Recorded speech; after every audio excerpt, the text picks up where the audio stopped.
Hello everyone and welcome to another video. In today's video I'm going to be going through my 2014 beauty favourites.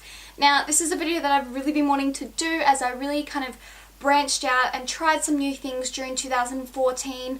I really endeavoured to build my makeup kit up to a kind of a really nice level, so I'm going to go through that today and hopefully this won't be too long a video. I have a feeling it's going to be though.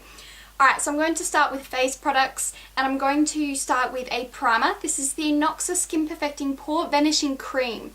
This primer has replaced my Benefit Porefessional. It just smooths over pores and fine lines like around my laugh lines and that so well, and makeup just goes so smoothly over top of it. It just gives you a really clear skin look and it just looks absolutely amazing. Another primer I've been loving, and this is probably no surprise to anyone, has been the Illamasqua Hydra. This is a moisturizer slash primer. It's a kind of gel, silicone, very watery sort of primer. So you get all that hydration whilst also priming the skin, making it perfect for foundation. It works incredibly well with their skin base, which is their foundation. Next, when it comes to face, I've been really loving the Revlon Nearly Naked Foundation throughout the year. When I'm not using my Garnier BB cream, this is what I'm using to get a little bit more coverage, and it lasts a lot longer during the day. It's an absolutely wonderful foundation, easy to use, easy to blend, and easy to come off at the end of the day. You're not having to scrub at your face. The next face product that I've been loving foundation-wise has been the Makeup Forever HD Foundation. This was the year that I actually purchased a couple of these for my kit, and I'm so glad I did because this is a beautiful foundation. It works on a ton of different skin types. I have kind of dry skin yet oily in some areas, and this just works perfectly for me. My favourite way to apply it is to dot it all over the face and bounce it in with a beauty blender, but you can also go for a bit of a heavier coverage with a brush if you want to as well. So that's been absolutely amazing, and I'm really looking forward to building my Makeup Forever HD foundation up to a large amount for all sorts of different skin types. Then I've also been loving my MAC Pro Longwear Concealer. I believe 2014 was the year that I purchased this as well.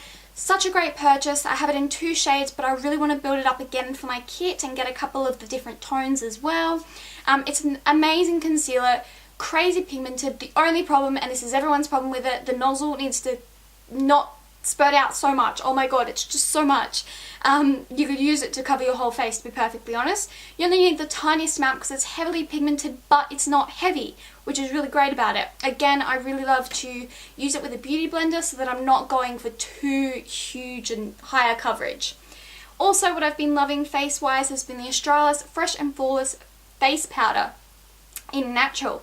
Now, as most of you know, I love my Australis Ready Set Go powder and the loose translucent powders, so I was a bit hesitant to actually try a pigmented face powder.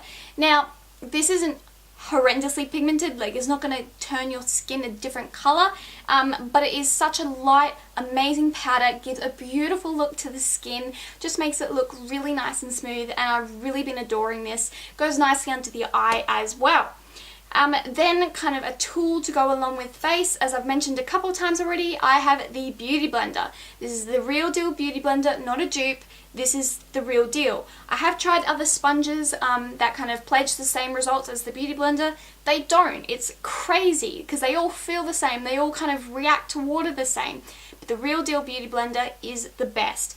It just gives a beautiful look to the skin. You can get a really nice high coverage look, but not cakey look, if that makes sense, because you are wetting it down. You're taking away that excess product, but you're still leaving that pigment, and so you are getting a really nice finish to the skin. It works so well with a bunch of different concealers and foundations.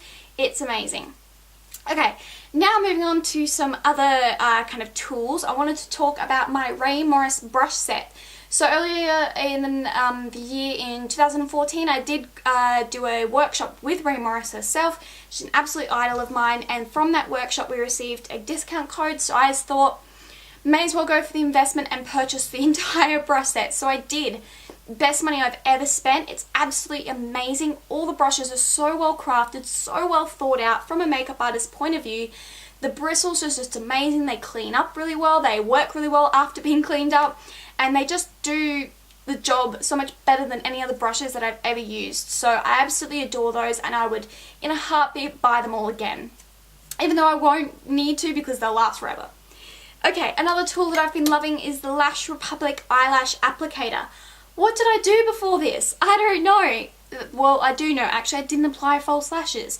I absolutely hate applying false lashes on myself. On a client, I can do it in no time flat, but on myself, oh my god, I just hate it. I have really round eyes, so to apply false lashes, it's a nightmare.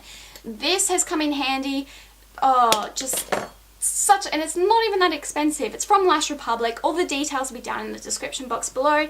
It's absolutely amazing. It's such a good purchase. Really helps me get the lash band as close to the eyelashes as possible. Next, and this could kind of be thought of as a face product, but it is technically an eyeshadow. It's the Illamasqua Heroine eyeshadow. This is amazing on the eyes and for contouring the face as well. I'm always using it to contour the face because it has a really nice grey tone to it. So it's actually going to create a shadow, which the point of contouring is, without looking like you have muddy bronzer cheeks, which, oh, can't stand it. It is amazing, super easy to blend, and you can build it up to get a more kind of harsher contour, or you can just keep it nice and soft. It works really well on the eyes as well. Then on that same sort of note, have the AC on Tour palette from Australis. This is amazing. This blew up because it kind of resembles the Anastasia Beverly Hills contour kit. This one here, however, is like a third of the price, especially for us Australians. It's got some great shades in it. My favourites are the banana powder that they have in there. Really great for setting underneath the eye and bringing some highlight to the face. Also, the highlighter is absolutely amazing. It's a pinky champagne sort of highlighter. And then the contour shade in the middle, you do have to be kind of careful with the contour shade because it is heavily pigmented and heavily grey. So you only want to use a small amount and build up as you need, because I kind of ended up with grey stripes when I first ever tried it. But great kit, great price, and would recommend it to absolutely anyone. Next, I have a brow product. This is the only brow product in my 2014 favourites, because 2014 was the year of Michaela being lazy with her brows, and that is the Benefit Gimme Brow. I'm so glad that I purchased this, even though it does have a crazy kind of price tag attached to it, especially here in Australia.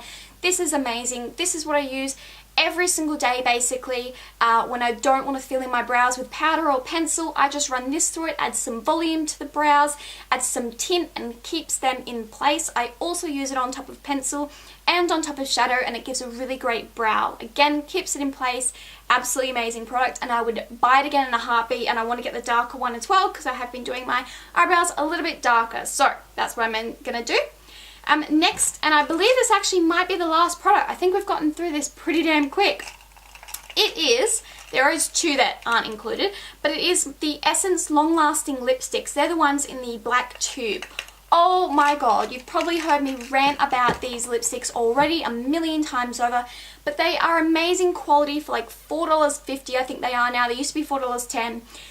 Amazing quality. They last quite a while, which is great for me because I lick my lips incessantly and no lipstick will stay on my lips. This one here, they're just amazing. They've got great pigment, and they're really comfortable to wear on the lips. My favourite, if I can find it, I can, is the Barely There, which is my nude lip colour. I always prefer to go for a little bit more of a brownie nude. This is amazing, and they're really easy to apply without a lip brush and all that sort of thing as well. So yes, they have been a favourite of mine. Definitely. Alrighty everybody, so that has been my 2014 favourites. I hope you enjoyed this video. If you did, please make sure to give it a thumbs up. Really helps me out. And if you want to stay around for any other videos, make sure that you subscribe so that way you won't miss out on any of my new uploads. I have this look coming soon, as well as an extension of this look, which will fit into the special effects makeup category. So make sure you subscribe so you don't miss out on that. And I'll hopefully see you in the next video. Bye! Hello everybody and welcome to another video. In today's video I'm going to be going over my makeup routine for when I'm wearing glasses. Now I've been testing out